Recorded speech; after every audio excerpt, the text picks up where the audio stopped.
नमस्कार। जनवरी 2022 के आसपास किसी एक शख्स के मन में आया कि मेरी कंपनी बहुत अच्छा काम कर रही है, शेयर मार्केट बहुत उछाल पर है, हिंदुस्तान की पब्लिक 2 करोड़ से 4 करोड़, 4 करोड़ से 8 करोड़ और 8 करोड़ से अब 16 करोड़ डीमेट अकाउंट खोल खोल के शेयर बाजार में इंटर करने के लिए बेताब हैं। इन लोगों के पास बहुत पैसा है और मुझको भी पैसे की दरकार है।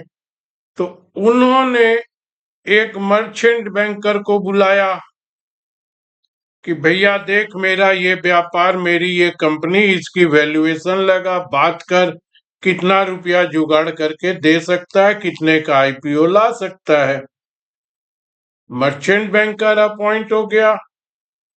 मर्चेंट बैंकर अपॉइंट होने के बाद में कंप्लायंस वाले को बुलाया, उसने सारे कंप्लायंस तैयार कर दिए। सीए सीएस को बुलाया, उन्होंने पूरी बैलेंस शीट सजा दी।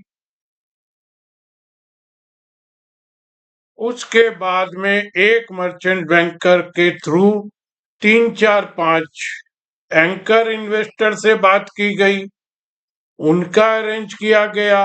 उन एंकर इन्वेस्टरों के साथ जो भी बातचीत हुई होगी, उन एंकर इन्वेस्टर का दिखा दिया गया या उन्होंने लगा दिया गया होगा कि इन्होंने इतना पैसा हम आपके आईपीओ में लगा देते हैं।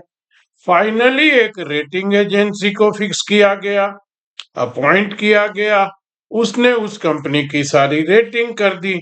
ये सारा A to Z सारा काम करके जितना बड़ा भी बंडल बना होगा कागजों का बन गया।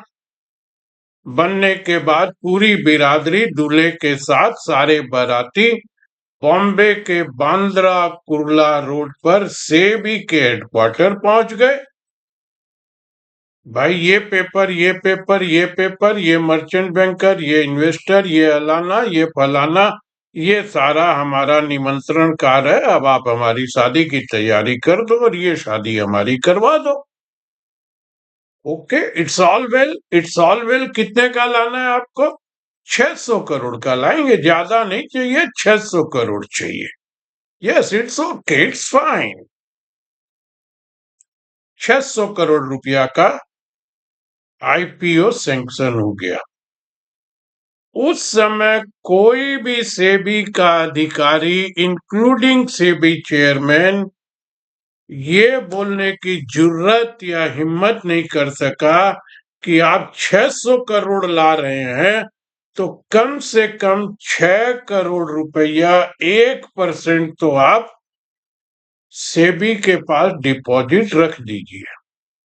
नो, क्योंकि उनके साथ मर्चेंट बैंकर थे, रेटिंग एजेंसी थी, सीए था, सीएस था, कंप्लायंस ऑफिसर था, बड़ी बड़ी बैलेंस शीट थी, एंकर इन्वेस्टर थे, कॉरपोरेट मिनिस्ट्री का सर्टिफिकेट था, सब कुछ था। प्रदीप सुरेखा जैसे के पास ये सब है नहीं। और तेरा बिजनेस क्या, 2 आदमी को एडवाइस देगा, ये ले लो, ये बेच लो? इसमें नहीं भैया, तुमको तो इतना रुपया डिपॉजिट सेबी में रखना ही पड़ेगा, नहीं तो व्यापार बंद कर दो। देखिए, 600 करोड़ वाले से 6 करोड़ भी डिपॉजिट की बात कोई नहीं कर सका। तैयारी हो गई, परमिशन हो गया, इशू आ गया, 600 करोड़ मार्केट से उठ गए। मुझको पता नहीं है वो इशू कितनी टाइम सब्सक्राइब हुआ होगा। हो गया। कंपनी का व्यापार क्या है? बैंकों के साथ कॉन्ट्रैक्ट है। मुंबई में स्टेट बैंक का क्वार्टर अगर मान लीजिए नरीमन पॉइंट में है तो वहां से 1 करोड़, 2 करोड़, 5 करोड़, 7 करोड़, 20 करोड़ रुपया वहां से कैश उठाना है और बॉम्बे में जहां जहां उनके एटीएम है उसमें ले जाके उन रुपयों को सजा देना है। ऐसा उनका कॉन्ट्रैक्ट पूरे हिंदुस्तान में हो गया। कलकत्ते में जहां से स्टेट बैंक से रुपया उठाओ और उनके एटीएम में भर दो। दो बंदूक वाले वर्दी वाले, बंदूक चलती है कि नहीं चलती है पता नहीं। आप लोग भी कई बार आते जाते देखे होंगे, बैंक के बाहर एक वैन लगी होती है, चारों तरफ से बंद होती है, दो बंदूक वाले उसके पीछे खड़े रहते हैं। दो बंदूक वाले बैंक में जाते हैं, दो ऑफिसर जाते हैं, ट्रंक भर के रुपया लाते हैं, उस गाड़ी में रख देते हैं और फिर जा जाके एटीएम में सजा देते हैं। यही काम था। इसके लिए उनको 600 करोड़ रुपया क्यों चाहिए था पता नहीं। मेरे जैसे बेवकूफ के दिमाग में आया होगा, बड़ी बुलेट प्रूफ गाड़ियां लाने की बात की होगी, कुछ भी उन्होंने दिखाया, हमने आपने पैसा लगा दिया, हो गया काम। काम चालू, आईपीओ आ गया, लिस्टिंग आ गई। वो घंटा घंटी क्या वहां होता है, 1 2 3 4, जाके हम सब ने घंटा भी हिला दिया। एक वो स्कूल की छुट्टी की तरह वो हथौड़ा भी मार दिया, बेल भी बजा दी, सब कुछ हो गया। 22 जनवरी की बात अंदाज बता रहा हूं, आगे पीछे हो सकता है। 22, 23, 24, 3 साल, 175 रुपये का इशू आया था। कल वो कंपनी लोअर सर्किट पर, कई दिन से तो लोअर सर्किट चल ही रही है। आप लोग नाम सुने होंगे नहीं सुने होंगे, एएसजी करके कोई कंपनी है। 175 रुपये का इश्यू था, और वो भी 600 करोड़ पूरा प्रमोटर ने अपना माल बेचा था, जिसको बोलते हैं ऑफर फॉर सेल। वो पैसा पूरा प्रमोटर अपने घर में ले गए। कल उसका भाव 12-13 रुपया, यानी कि 7 या 8% उस कंपनी की मार्केट कैप बच गई। बाकी 162 रुपया उसमें से साफ। और ये 12-13 भी है, रोज 5-5% करके 60 पैसा करके जाएगा, फिर 50 जाएगा, फिर 40 जाएगा। कैलकुलेशन कर लीजिए ये 12 रुपया जाने में कितना दिन लगेगा। और एक दिन होगा कंपनी फेल, आपके डीमेट से शेयर उड़ जाएंगे। ये तो हुआ, 600 करोड़ आपके हमारे गए, कोई बोलने वाला नहीं है, कोई डिपॉजिट नहीं थी, कुछ नहीं थी, फेल हो गए हो गए। उससे ऊपर क्या हुआ, यस बैंक का भी वो सर्विस देते थे। यस बैंक की रोज मेरे पास मेल आती है, ड्यू टू ये, ड्यू टू फलाना, ड्यू टू ढिमकाना, हमारा एटीएम 3 दिन बंद रहेगा। बाद में खबर आई, भाई साहब एटीएम यस बैंक से 20 करोड़ उठा के तो ले गए, एटीएम में भर देंगे, वो रुपया भी ले गए। भैया क्या करे, एटीएम में तो नहीं हुआ, हमारी कंपनी के हालात बहुत खराब थे, सैलरी दे नहीं पा रहे थे, तो उस बक्से में से स्टाफ लोग सैलरी निकाल लिए। स्टाफ लोग बोले पहले सैलरी दो तब एटीएम में जाएंगे। तो भैया वो आपका 20 करोड़ भी हम नहीं दे सकते, अब तो आप और दो तो हम ले जाके दे दें। 600 करोड़ वो गए, कितने बैंकों के गए, 12-13 का भाव है। आप सोच लीजिए जीरो होने में कितना दिन लगेगा। है कोई आपके पैसे का रखवाला? है कोई रिटेल इन्वेस्टर को बचाने वाला? है कोई आपकी हमारी सुनने वाला? सिर्फ शुक्रवार की क्लियरिंग सोमवार कर दो, सोमवार की क्लियरिंग मंगलवार कर दो, पहले वीकली कर दो, फिर ट्रिकली कर दो, फिर सबको बंद कर दो। पहले 2 लाख की लॉट बना दो, फिर 5 लाख की लॉट बना दो, फिर साले में ये ला दो, फिर ये मार्जिन कर दो, फिर इसको ऊपर बढ़ा दो, फिर इसको नीचे करा दो। ऐसे ओपन इंटरेस्ट जोड़ेंगे, वैसे नहीं जोड़ेंगे, ये अलगो बना दो, ये टलगो बना दो, यही सब बनाते रहिए। ऐसे ही 600 करोड़ तो मेन बोर्ड पर, एनएससी के बोर्ड पर है। ऐसे में कितने साफ हुए होंगे पता नहीं है। आज सुबह से देख रहा हूं, एमटीएनएल से सरकार 13,000 करोड़ की उसकी संपत्ति बेच दी। ये खबर बीच में आई, संपत्ति बेचेगी, ये करेगी, वो करेगी, भाव हो गया 56 रुपया। अभी महीने भर पहले की बात, भाव हो गया 56 रुपया कि अब तो बस टर्न अराउंड, ये वो अलाना फलाना। 13,000 करोड़ की संपत्ति बेचने के बाद भाव हो गया 43 रुपया। आपको हमको क्या मिला? उस 13,000 करोड़ में भी क्या मिलेगा? उसके बाद जेनसोल तो अभी चल ही रहा है, 1,300 रुपया से 5% तक आ गए। वो फौजी के बेटे, वो अब बोल रहे हैं अब हम स्टॉक को स्प्लिट करेंगे। अब वो स्प्लिट कर देंगे तो उसका भाव तो 300 रुपया रह गया, 10 में स्प्लिट कर देंगे 30 रुपया रह जाएगा। वो स्प्लिट करके ये है कि वो जल्दी जीरो नहीं होगा। 300 का 5% जाएगा तो 15 रुपया जाएगा, जल्दी चला जाएगा। अब 30 रुपया पे 5% जाएगा तो 1.5 रुपया जाएगा। स्प्लिट भी करेंगे, नया फंड भी जुटाएंगे, और पैसा आप लोगों से मांगेंगे, हमको बचाओ, हमारी मदद करो। मैं भी बोल रहा हूं भैया कोई मेरी भी मदद करो। इन सब से हम उभरे ही नहीं थे। लंदन में बैठे हिंदुजा ग्रुप, इंडसइंड बैंक, एक दिन में 27% साफ। कहाँ डेरिवेटिव खेल गए, कहाँ ऑप्शन कर गए, डॉलर के साथ किसको हेज कर गए, यूरो के साथ रुपया, रुपया के साथ यूरो, कौन सी करेंसी, कौन सा भाव, कौन सा सोना, कौन सा लोन।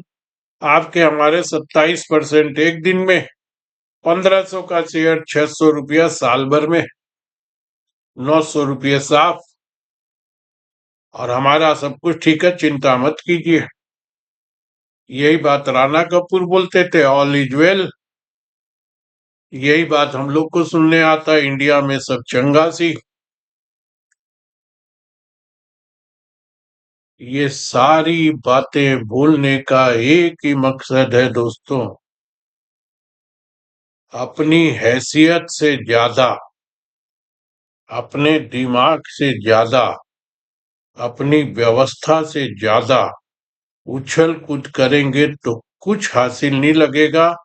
बंदर एक डाल से दूसरी डाल, दूसरी डाल से तीसरी डाल कूदते रह जाता है, और जंगल का राजा शेर गुफा के दरवाजे पे बैठा रहता है या गुफा में बैठा रहता है।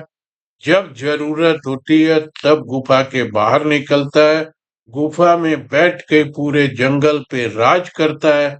शिकारी खुद उसके यहाँ भोजन पहुंचा देते हैं, या वो बाहर निकल के जब जरूरत होती है तब भोजन का इंतजार करता है। शेर बनिए, स्थिर बैठिए, होने दीजिए जंगल में जो हो रहा है, वो गुफा में मौज करता है। बाहर निकला तो किसी को मार के ले गया अंदर। तो कम से कम मारने की बात भी मत कीजिए, तो कोई आपको नहीं मार सकेगा। इतना सोचिए।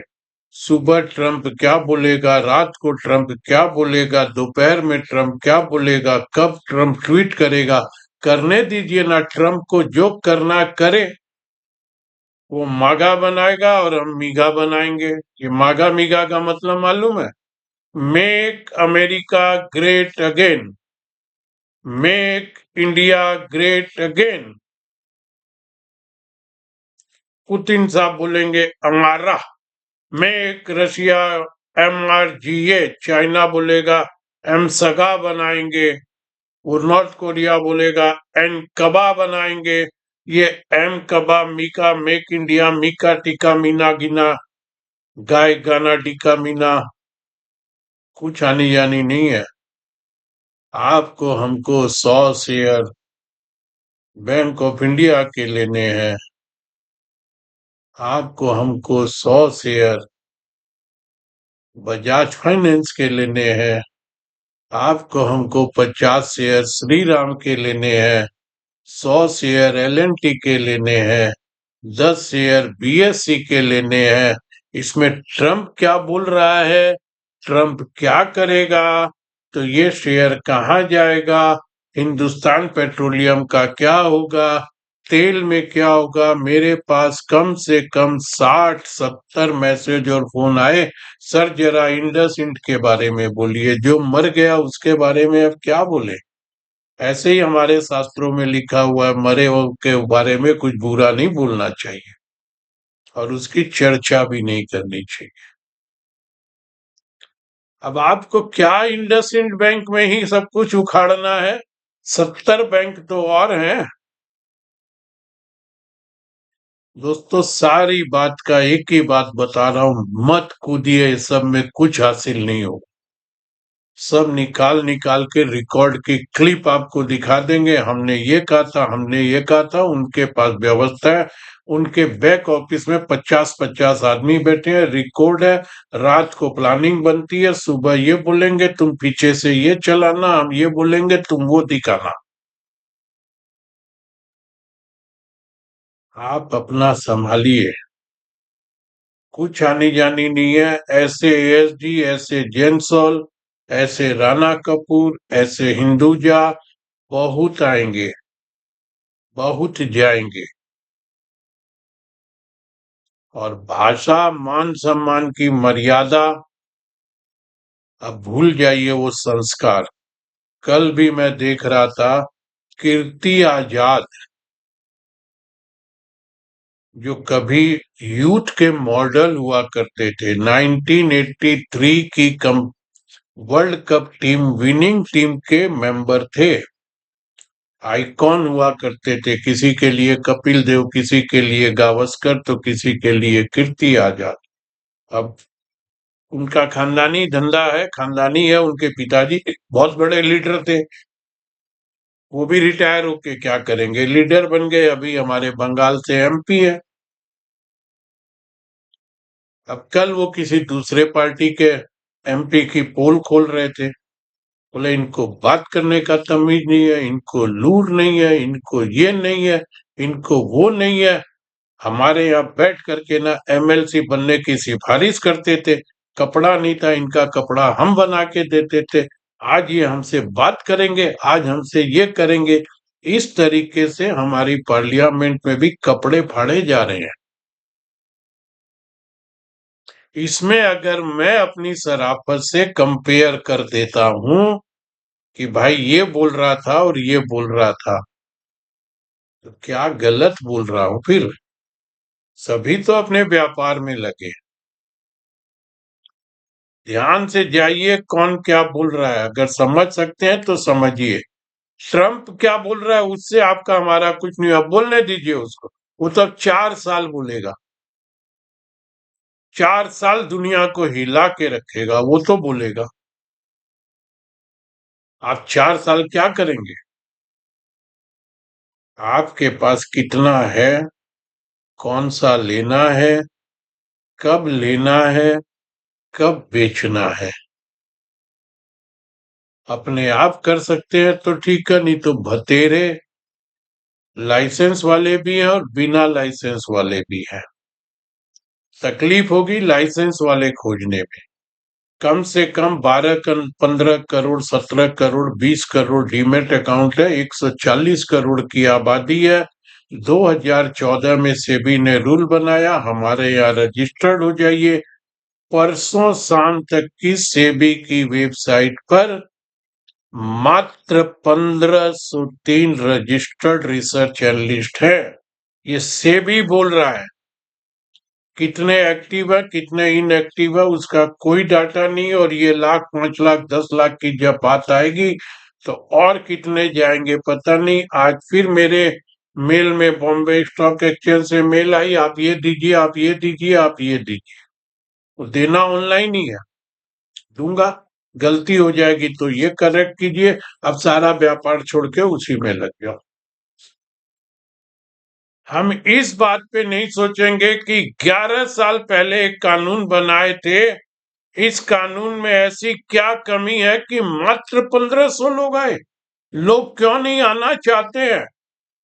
इन 1500 में भी हम 150 आदमियों से तो पूछे जिनका अनुभव है कि भाई आपको क्या दिक्कत आ रही है, जरा बताइए, आप क्या सोच के आए। या इनमें से जो जा रहे हैं उनसे पूछें कि भाई क्यों नहीं आ रहे हो और क्यों जा रहे हो ना, बना दिया, एक ऑफिसर साइन करके चला गया, चल रहा है, आए तो ठीक और जाए तो ठीक। 1500 रजिस्टर्ड होंगे और 15 लाख अनरजिस्टर्ड धंधा कर रहे हैं। रोक लीजिए, ऐसे नहीं चलता है दोस्तों। कोई आपका सगा नहीं है, फिर बोल रहा हूं, मेरी उम्र कुछ दिनों में 67 पूरी हो जाएगी। बहुत कुछ देख के आया हूं और बहुत कुछ यहाँ भी आगे करने का जज्बा रखता हूं, क्योंकि फॉलो ही करता हूं आदरणीय बसंत बाबू बिरला जी को, फॉलो करता हूं अमिताभ बच्चन जी को, और आदर्श उन्हीं में मानता हूं धर्म जी को।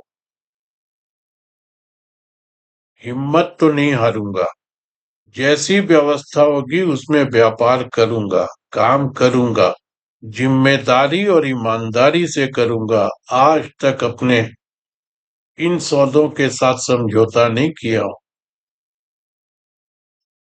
बोलता कुछ हूं, वो भी काफी कम हो गया। अब सोचिए, 600 करोड़ 3 दिन 3 साल में एक आदमी आपके लेके चला गया, उससे आज कोई पूछने वाला नहीं है। कोई सेबी के ऑफिसर की, कोई मर्चेंट बैंकर की कोई जवाबदेही नहीं है कि इसकी 175 रुपया वैल्यू क्यों थी और आज 12 रुपया क्यों है। हिंदुजा से, इंडसइंड बैंक से कोई पूछने वाला नहीं है, और ऊपर से आकर के हम बोल देते हैं कि सरकारी कंपनियों में पोर्टफोलियो रखो। क्या रखें भैया? कैनरा बैंक रोज लो बनाता है साला, कल लो 82 में तो आज 81.5, आज 81.5 में लो तो कल 81 है, 83 होता नहीं है, 80 हो जाता है। मकान मालिक 12 के पहले बाद दरवाजा खुलता नहीं है, बॉस 12 के पहले छोड़ता नहीं है, इसी में हमको घुमाते रहो। ये सारी बातें आज फिर बोलने का एक ही मकसद है दोस्तों, जनवरी से लेके मार्च तक देख लीजिए निफ्टी कहां पर है, कितने पॉइंट में घूम रही है और स्टॉक के क्या हाल है। अभी भी खतरा टल गया क्या? इस पे सोचिए। जो गलतियां हो गई उसको सुधारिए, ईश्वर के सामने कन्फेस कीजिए, संकल्प कीजिए गलतियां नहीं करेंगे। बार बार कह रहा हूं, पर्दे के पीछे जाइए। और एक पर्दे के पीछे से निकल के आया इंडसइंड बैंक, एक जेंसॉल, एक एएसआई, ऐसे अभी और आए। कुछ बोलने नहीं है दोस्तों, मेरे पास तो पर्दे के पीछे कोई टीम नहीं है जो मैं क्या बोला था निकाल के दिखा देगा। मेरे पास तो एक हथियार है, मेरी वेबसाइट, जिसपे विथ इंटरनेट टाइमिंग के साथ मैं क्या कल अपने क्लाइंट को बोला हूं, कल की बात कर रहा हूं मैं, कोई 2 साल 5 साल 20 दिन पहले की बात नहीं कर रहा हूं।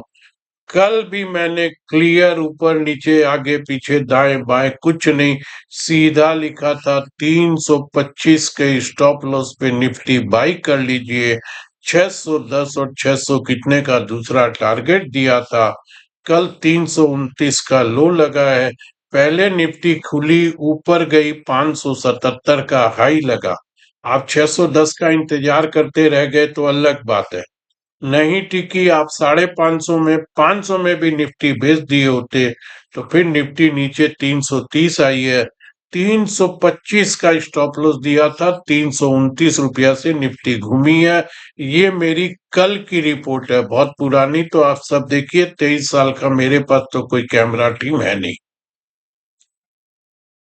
फिर जिसने 350 में निफ्टी ली होगी तो निफ्टी फिर घूम के जाकर के लास्ट में 500 और 550 हुई है। आप पहले लेवल पे बेच के और फिर लेवल पे लेके, दोनों तरफ से आपको निफ्टी में पैसे बनते थे। ये मेरा कल का रिकॉर्ड है, पुराना तो ईश्वर की बहुत कृपा है। जाके मेरी वेबसाइट पे देख लीजिएगा, यहाँ खोल के नहीं दिखा पा रहा हूँ। क्लियर इस हफ्ते में आपको बोला था 275 675, आज हफ्ता खत्म हो जाएगा, मिडिल ऑफ द रेंज हम खड़े हैं। देखिए 675 और 275 टूटता है क्या। खूब आराम से आज रात को होलिका दहन कीजिए, जो लोग रंग खेलते हैं कल रंग खेलिए। मैं भी कल दिन भर आराम करूंगा। इसके बाद और एक अच्छा वीडियो, मैं तो सारे ही अच्छे बनाने की चेष्टा करता हूँ। शनिवार रविवार को एक और वीडियो आपके सामने और कुछ बातों के साथ, नए लेवल के साथ आपके सामने आ जाऊंगा। तब तक के लिए होली की शुभकामनाओं देता हूँ और खूब आनंद से होली मनाइए। मत पढ़िए ट्रम्प क्या बोल रहा है, पुतिन क्या बोल रहा है, एएसजी क्या कर रहा है, जेंसोल क्या कर रहा है, इंडसइंड क्या कर रहा है। निकल जाइए, नहीं समझ में आता है तो। धन्यवाद।